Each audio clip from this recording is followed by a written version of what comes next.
పరిస్థితులు ఎంత జటిలమైనవైనా, అవి ఎంత తల్లకిందులుగా ఉన్నా, అవి ఎంత ఇబ్బందికరంగా అనిపించినా, అవి నీవి గాని నీ వారివి గాని, అవి ఏవైనా కావచ్చు, నీ నోట్లో మాత్రం ఒక్కటే డైలాగ్ ఉండాలి. అదేమిటంటే, నా దేవుడు సర్వశక్తి గలవాడు, ఆయన సమస్తము సాధ్యపరచగలడు. నా కోసం ఏమైనా చేయగలడు. అది గుండె నిండా ఉండాలి విశ్వాసం.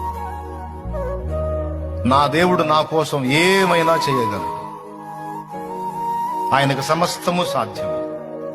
ఏం చేస్తాడు? అయిపోయిందిగా, నీ బతుకు తెల్లారిపోయిందిగా, ఇంకేమైపోయింది? అరే బాబు, అయిపోయింది ఎక్కడ్రా? చచ్చిపోయి మట్టిలో మట్టైన శవాలను కూడా తిరిగి లేపి మహిమ శరీరాలు ఇచ్చి మళ్ళా వేవేల కోట్లాది సంవత్సరాల జీవితాన్ని ఇవ్వటానికి సిద్ధపరిచిన శక్తి గలవాడు నా దేవుడు.